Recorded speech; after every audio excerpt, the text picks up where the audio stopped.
여러분, 바구니 안에 사과가 5개가 들어있고 사람이 5명 있다라고 하는 하나의 퀴즈를 제가 여러분께 드릴 테니까 한번 답변을 해보시지요. 바구니 안에 사과가 5개가 들어있고 사람은 5명입니다. 한 사람은 오직 1개의 사과만을 가질 수가 있고, 그러면서 동시에 바구니 안에는 사과가 꼭 1개가 있어야만 합니다. 어떻게 이것을 풀 수가 있을까? 한번 여러분이 마음 가운데 답해 보시죠. 저 뒤에 숨겨져 있는 것처럼 하나가 있는 것처럼 보이는데 그거 생각하지 마시고 5개입니다. 바구니에 사과가 5개 있고 사람도 5명입니다. 꼭 1개의 사과만을 가질 수 있고 동시에 바구니 안에는 사과 1개가 꼭 있어야 됩니다. 뭘까요, 답이? 목사님, 그건 있을 수가 없습니다. 있을 수가 없습니다. 뭐 속임수가 있는 것 아닙니까? 아닙니다. 어떻게 하면 이것이 가능할까? 답이 제가 말씀드리면 너무 간단한데, 마지막 1개 남았을 때 가져가는 사람이 바구니채 들고 가면, 그러면 바구니 하나에 사과 1개가 담겨져 있는 것이죠. 너무 간단하죠. 알고 나니까 간단하죠. 생각이 전환되어지는 그 하나의 예가 아닐까 싶은 마음이 들어요. 여러분, 고정관념이라는 것이 있습니다. 고정관념, 본인이 경험에서 얻어지는 최종적인 것을 일컬어서 우리가 고정관념이라고 말합니다. 어떤 것을 보고 어떤 사람이 저게 맞을 거야, 그리고 그거는 안 될 거야, 망할 거야, 절대 될 수 없어, 어떻게 5개를 가져가고 바구니에 1개를 남길 수 있단 말이야 라고 생각을 했습니다만, 조금 생각을 바꿔놓고 보면 사실 그것도 어려운 문제는 아니구나, 가능한 것이려구나 하는 것을 우리가 생각해 볼 수가 있죠.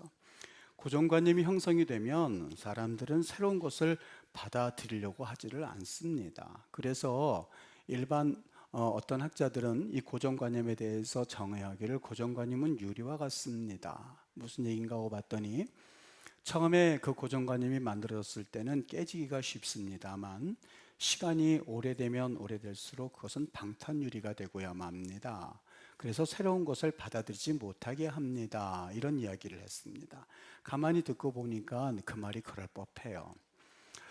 우리 그리스도인들에게 있어서 신앙생활을 하기는 합니다만 우리는 그러면 그 고정관념에서 자유로울까 하는 생각을 한번 해봤습니다. 양심적으로 말한다면 우리 그리스도인들에게로 고정관념이 있다는 생각을 지울 수가 없었습니다. 아니, 오히려 세상에 있는 사람들보다 더 우리에는 고정관념이 더 깊구나 하는 생각을 해볼 때가 있어요. 세상에서는 그래도 나름대로 긍정적인 사고다, 해보자, 된다라고 하는 그런 사고를 가지고 성공을 이끌어내는 사람이 있는 반면에, 교회 안에는 세상에서 여러 모양으로 실패하고 그래서 대접을 잘 받지 못하는 우리의 마음들을 위로받기 위해서 교회에 들어오다 보니까 세상에서 안 됩니다 라고 하는 그런 익숙한 그 열등감에 또 고정관념에 사로잡힌 사람들이 오히려 더 많다라는 것을 고백하지 않을 수 없는 거예요. 우리가 우리의 자화상이다 보니까는요. 저는 오늘 이번 주간에 이 본문을 읽다가 정말 한 가지 좀 느낀 바가 있었습니다. 여러분, 우리 수요일 예배 때마다 제가 사도행전을 강의하면서 이 본문은 분명히 보았었던 말씀이었거든요.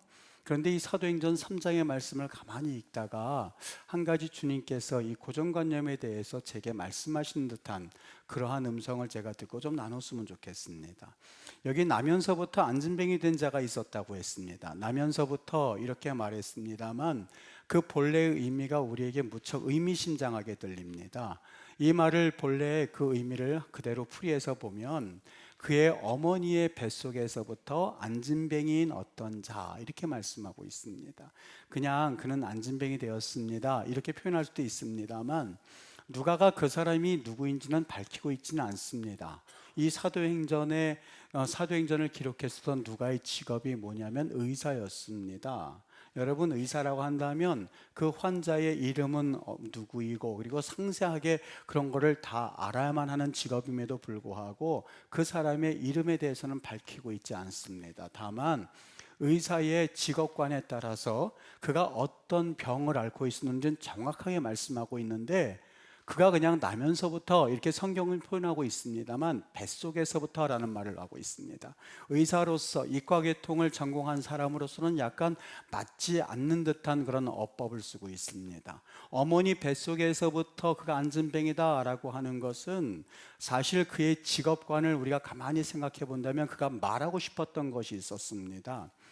사도행전 4장에 가서 보면 그의 나이가 40여 세 됐다라고 말한 것을 보면 그의 어머니 뱃속에서부터 40년 동안 단 한 번도 걸어본 적이 없었던 사람이었습니다. 뭘 말하고 싶었냐면 그의 뼈가 굳어져서 이제는 정상적인 생활을 할 수 있는 것이 불가능한 사람입니다 라고 하는 의사의 소견서를 밝히고 있었던 겁니다.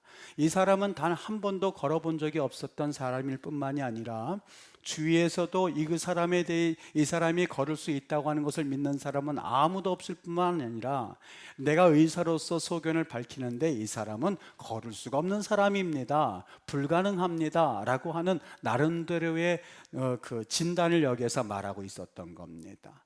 여러분, 기대라고 하는 것은 제가 기대를 사전을 찾아보니까 이렇게 되어 있더라고요. 어떠한 일이 있기를 바라거나 어떠한 일이 있기를 바라거나 어떠한 일이 생길 것이라고 하는 예측을 하거나 또 어떠한 일이 이루어지기를 바라는 감정이다. 여러분, 사람들이 이 안진뱅이를 보았을 때 과연 이런 감정이 있었을까요? 이 사람이 일어나서 걸을 수 있을 것이다. 그리고 이 사람은 뭔가 희망이 있는 사람이다. 이 사람에는 뭔가 어떤 나름대로의 어떤 큰 일이 날 것이다 라는 그 감정이 있었을까요? 아니요. 그 어느 누구도 그에게 그런 감정을 느낄 수가 없었어요. 그런데 오늘 본문 말씀에 보면 그가 일어나서 뛰었다라고 하는 것이 있지요. 그 말씀으로서 오늘 말씀을 맺고 있습니다. 여기 한 가지 우리가 번역하지 않는 단어라고 할까요? 두 글자가 있는데 그게 뭐냐면 대라고 하는 글자인데요. 바로 그 앞에 그런데라고 있습니다. 3장 4절 말씀에 보면 대라는 말인데 그런데라는 말입니다. 모든 사람들은 다 그렇게 생각하고 있고 대부분의 사람들은 그는 걸을 수 없다고 생각하고 있습니다. 대부분의 사람들은 그에게 희망이 없다고 말합니다. 여기 그런데 영어 성경에는 and라고 번역을 하고 있습니다만 굳이 우리가 표현한다면 그런데의 의미입니다. 그런데 어떤 사건이 있는지 아십니까? 어떤 사건이 일어났는지 아십니까? 이제부터 일어날 일을 한번 보시겠습니까? 라는 의미예요. 여기에 누가 나타나면 베드로와 요한이 나타납니다. 여기 3장 4절 말씀을 여러분 한번 가만히 보세요. 베드로가 요한과 더불어 주목하이르되 우리를 보라 이렇게 말씀하고 있죠. 주목하단 말도 보라는 의미고 두 번째 우리를 보라 할 때도 보라의 의미입니다. 똑같이 한국말로는 같은 의미입니다. 다 보란다는 의미입니다. 그런데 여러분, 일반적으로 쓰는 말이 있어요. 보라라고 할 때에 일반적으로 호라라는 말을 씁니다. 호라, 내가 그걸 본다라고 할 때 이 말을 씁니다. 성경의 신약 성경의 90% 이상이, 제가 90%라고 말했습니다만 아마 98%, 99% 이상인지 모르겠어요. 대부분이 쓸 때에 바로 이 말을 씁니다. 호라는 이 말을 쓰고 있는데 오늘 성경에서는 그 말을 쓰고 있지 않아요. 앞에 주목한다라고 했었을 때에 아마 그래서 국어 성경 번역할 때에 뭔가 달리 표현하고 싶어서 주목했다라는 말을 썼는지도 모르겠습니다. 다른 말을 쓰고 있는데 그 말이 아테니조라는 말입니다. 여러분, 아테니조가 어떤 뉘앙스를 가지고 있는지 조금 한번 들어보십시오. 성경에 이 누가라고 하는 의사 선생님, 그리고 이과계통의 이 선생님이 다른 호라오 이 말을 다 모든 사람들이 쓰고 있을 때에 그는 아테니조란 말을 썼습니다. 어디에 또 한번 이 말을 썼냐면 사도행전 1장 10절에 가서 보면 예수님께서 이 땅에 와서 이 땅에 부활하셔서 이 땅에서 제자들과 함께 교제를 나누시다가 1장 10절에 가면 하늘나라로 들림받아 올라가는 것을 보게 됩니다. 올라가실 때에 제자들이 자세히 하늘을 쳐다보고 있는데 라고 했을 때에 그 쳐다본다는 말이 아테니조라고 되어 있습니다. 이제 조금 감을 잡으실 겁니다. 쳐다본다는 말은 그냥 아무런 생각 없이 멀거니 쳐다보는 것을 의미하지 않습니다. 예수님께서 이 땅에서 부활하셔서 제자들과 함께 거하시다가 하늘나라로 올라가시는데 그것을 멀거니 쳐다볼 분이 어디 있겠습니까? 저는 우리 이번에 성지순례 다녀올 때에 그 감람산에서 예수님이 승천하셨던 그 하늘을 한번 멀거니 쳐다봤습니다. 500명이나 되는 성도들이 예수님이 올라가시는 것을 바솔 이 장소에서 봤지라고 하면서 하늘을 한번 쳐다본 적이 있습니다. 2000년이 지난 이 시간에도 그 하늘을 쳐다보면 똑같은 한국에서 보는 하늘입니다만 뭔가 감정이 좀 생기는 그런 하늘이라는 생각을 들었습니다. 500명이나 되는 사람들이 그 하늘을 쳐다봤을 때에 어떤 마음 가지고 쳐다봤다고 생각하십니까? 그들은 사실상 그 마음을 표현할 길 없었습니다. 그들이 너무나 감격된 나머지 주님께 이런 말씀도 묻습니다. 주님, 언제 이 나라를 회복하시려고 합니까? 그때 주님께서 너희는 사마리아와 땅끝까지 이르러 내 증인이라라는 말씀을 남기시고 예수님께서 올라가시는 장면이에요. 그때 성경은 아테니조라고 되어 있는데 단순히 그들이 쳐다보았다 이렇게 표현하기가 좀 뭔가 싱겁다고 생각했던 모양이에요. 밋밋하다고 생각했던 모양이에요. 성경에 그 다음 말을 표현하고 있는데 자세하게 쳐다보았다 이렇게 말씀하고 있습니다. 그때 마음이 아테니조예요. 여러분, 그 말이 바로 베드로와 요한이 그 맥인 한 사람, 성전 미문에 앉아있던 그 사람에게 그 눈을 가지고 봤었던 거예요. 여러분, 좀 차이가 느껴지십니까? 일반적인 사람들은 아마 그 안진뱅이를 봤을 때 호라오 그렇게 쳐다봤을 수 있을까요? 그냥 매번 보는 사람이었었어요.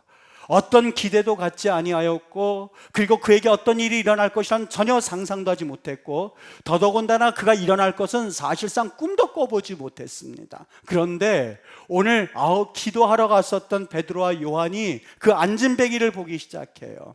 왠지 마음이 쿵쾅쿵쾅 거리기 시작했습니다. 하나님께서 어떤 마음을 주셨는지 우리는 알 수가 없습니다만 베드로와 요한이 그 안진뱅이를 보는 눈이, 과거에 다른 사람들은 그 사람은 안 돼, 그 사람은 절대 일어날 수 없어 하는 그 눈이 아니었었어요. 기대하는 마음이 생기기 시작했어요. 뭔가 그 마음 가운데 뜨거운 마음이 들기 시작했어요. 하나님께서 만지실 것 같은 느낌이 들기 시작했어요. 성령께서 그들을 움직이는 것을 느끼기 시작했어요. 그래서 오늘 성경 그 기자는 주목했다라는 표현을 말하기 시작합니다. 주목했다. 여러분, 저는 여기에서 한 가지 금방 머릿속에 이 겹쳐지는 한 사건이 하나 있었는데, 어느 날 예수님께서 제자들하고 식사를 하고 있는데 바리새인들이 와서 예수님과 제자들을 막 비방하기 시작합니다. 이때에 예수님께서 하셨던 말씀이 하나가 있죠. 새 포도주는 새 부대에 담는다고. 바리새인들은 왜 금식 안 하느냐고 예수님의 제자들을 책망하고 있었습니다만 예수님께서 그들을 향해서 새 포도주는 새 부대에 담는다라고 말씀을 하셨어요. 여러분, 이 말씀이 알듯하면서 좀 어려운 말이긴 합니다. 왠지 아십니까? 유대인들은 율법을 통해서 구원받는다고 생각을 했어요. 그런데 구원의 통로가 어디였었어요? 예수님이셨어요. 예수님이 구원이었었어요. 사실 예수님과 함께 있으면 구원을 받고, 예수님과 동행하면 사실 율법의 처음이요 끝이 되시는 율법의 완성자 예수님과 함께 있으면 사실 율법은 무의미했었거든요. 그런데 바리새인들은 그들의 전통을 고집하고 있었어요. 그들의 고정관념이 있었어요. 율법을 가지고 있어야 그들은 구원받을 수 있고, 율법을 지켜야만 그들은 뭔가 하나님 앞에서 의롭다라는 생각을 하기 시작했어요.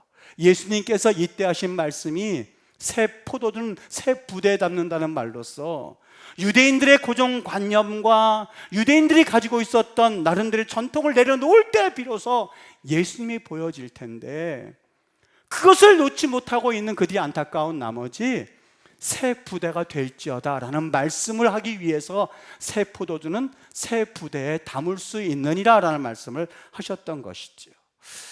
제가 오늘 말씀을 읽으면서 한 가지 이런 생각을 한번 해봤습니다. 유대인들이 과거의 전통을 내려놓아야만, 유대인들이 가지고 있었던 나름대로의 고정관념을 내려놓아야만 예수님을 발견할 수가 있는데, 이것을 내려놓지 못하는 그 유대인들이 과연 나는 아닐까 하는 생각이 들기 시작했어요. 나는 바로 그 고정관념에서 자유로운가? 라는 생각이 들기 시작했어요. 그리고 그 고정관념에서 나는 얼마나 자유로운가 하는 생각이 들기 시작했어요. 오늘 성경에서 베드로와 요한을 향하여서 성경이 아테니조라는 말을 통하여서 우리 그리스도인들이 어떻게 살아야만 하는가 하는 생각이 들었어요. 여러분, 1991년 가을에 있었던 일인데요, 사과의 주산지인 일본 아오모리현에서 비슷한 일들이 한번 일어난 적이 있었습니다. 매서운 태풍이 과수원을 사정없이 핥혔는데 익어둔 사과가 다 우수 떨어진 거예요. 어떤 마음이 들었을까요? 저 모습을 바라보면서 어떤 마음이 들었겠어요? 일본의 농민들이 너무너무 허탈한 나머지 이제 망했다, 끝났다 라고 하면서 시에 빠져 있었을 때에 그 중에 한 사람이 90%는 다 떨어진 사과 가운데 10%를 모으기 시작했어요. 10%를 모아나가기 시작했어요. 사람들이 그거 갖고 뭐 어떻게 하려고 그래, 이미 망한 거. 그 사람이 모으기 시작했어요. 그리고 그것을 예쁜 상자에 담아서 이름을 지었는데 합격 사과, 이렇게 이름을 붙여놓은 거예요. 여러분 생각해 보세요. 저 합격 사과 이렇게 놨는데 90%그 엄청난 태풍 가운데서 90%그 사과가 다 떨어지고 그 모든 태풍을 견뎌서 10%가 남은 저 사과의 이름이 합격 사과예요. 누가 제일 좋아했을 것 같아요? 누가 제일 좋아했을까요? 일본의 수험생들이 난리가 났습니다. 저 사과를 먹고 나면 우리 합격할 수 있다라고, 그리고 저 사과를 사야 된다고. 그때 당시에 사과 평소보다 91년도에 10배가 뛰었다고 그럽니다. 10배. 그러니까 90%의 사과를 다 잃어버렸어도 그 농부는 10%의 사과를 전부 다 수거해다가 90% 이상의 수익을 올릴 수 있었던 거죠. 여러분, 세상 사람들이 사는 방법입니다. 세상 사람들이 살아가는 방법입니다. 최근에 그 기업인들에게 물었다고 합니다. 기업인들 가운데서 인상에 남는 최고의 어록이 있으면 하나만 가르쳐 주십시오. 그 성공한 그 CEO들에게 전부 다 그 어록을 따서 그를 순서를 매겼거든요. 톱 10 중에서 제일 처음에 들어가 있는 어록이 뭔지 혹시 여러분 아시겠어요? 톱 10 중에서 첫 번째 들어가는 그 어록이 뭐냐면 이봐, 해봤어? 라고 하는 어록이었었어요. 이게 무슨 내용이냐면요, 지금은 돌아가셨지만 정주영 회장님이 1983년에 서산 개척지에서 마지막 물을 막을 때 일이었는데 물살이 너무 세다 보니까 가장 무거운 돌들, 10톤짜리 되는 돌들을 사용해서 막으려고 했답니다. 그런데 물살이 너무나 세다 보니까 그걸 견뎌내지 못하고 그 돌들이 다 흘러가는 거예요. 이제 포기 상태에 이르렀죠. 막중하게 그동안 다 공사를 했는데 그 공사에 본전도 못 뽑게 생겼던 거예요. 정주영 회장이 와서 그 모습을 가만히 바라보고 있을 때에 옆에 참모들이 어쩔 수 없다고, 이제는 포기하자고 얘기할 때에 정주영 회장이 그러더랍니다. 그러면 그 물살이 새는 그곳에 폐유조선을 가져다가 임시방편으로 막아놓고 그리고 돌들을 갖다 집어넣으라고. 그때 모든 참모들이 다 반대했다고 합니다. 그게 어떻게 되겠느냐고, 그렇게 해서 무슨 그걸 물을 막을 수 있겠느냐고 했었을 때에 그 정주영 회장이 했단 말이 이봐, 해봤어?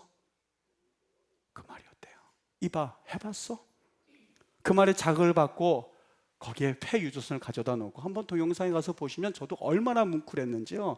그걸 그 당시에 직접 하는 그 공사를 막아놨는데 마음이 정말 그 움직이는 그런 동영상이었었어요. 이봐, 해봤어? 그 한마디에 거기에 막아놓고 그리고 돌들 집어넣고 서산 간척지를 메꾸는, 그래서 지금의 그 엄청난 서산 개척지가 생겨났다고 합니다. 여러분, 세상에서는 긍정적인 사고를 해서 성공을 이끌어내기도 합니다만 우리 예수 믿는 사람들은 도대체 어떻게 살아가야만 할 것인가? 예수 믿는 사람은 어떻게 살아가야만 할 것인가? 우리를 향해서 주님께서 안타깝게 하신 이사야 말씀이 있죠. 너희는 새로운 피조물이라고요. 여러분, 구원 얻고 믿음 얻고 내가 하나님 앞에 백성 된다는 것이 어떤 것을 의미한다고 생각합니까? 그냥 교회 다니고 성경 보고 한 줄의 말씀 보고 그리고 내가 그냥 교회 다니는 모습을 가지는 것, 그것이 믿는 도리일까? 아니요. 그렇지 않습니다. 앞에는 홍해가 있고 뒤에는 애국 군대가 있을 때 세상 사람들은 그래도 세상의 방식을 가지고 이봐, 해봤어? 하고 그거를 뚫어 나가려고 합니다만, 우리는 믿음이 있다고 합니다만, 우리는 하나님을 믿는다고 합니다만 그들이 가지고 있는 패기조차 없다면 여러분, 과연 우리의 믿음은 죽은 믿음일 거예요. 믿음이 죽어 있다라고 하는 것은 구원과는 아무런 상관이 없는 그런 믿음이에요. 아무런 상관이 없는 믿음을 가지고 우리가 교회에 다닌다면 그것은 또 하나의 시간 낭비밖에는 되지 않겠습니까? 어떻게 살아야 할까? 이번 주간에 저는 이 말씀을 가지고 얼마나 마음이 쿵쾅쿵쾅 뛰었는지 모릅니다. 베드로와 요한, 그동안 많이 보던 사람들, 많은 사람들은 이봐 해봤어라는 말을 그 안진뱅이에 해보지조차 않았을 거예요. 왜요? 아예 가능성이 없기 때문에.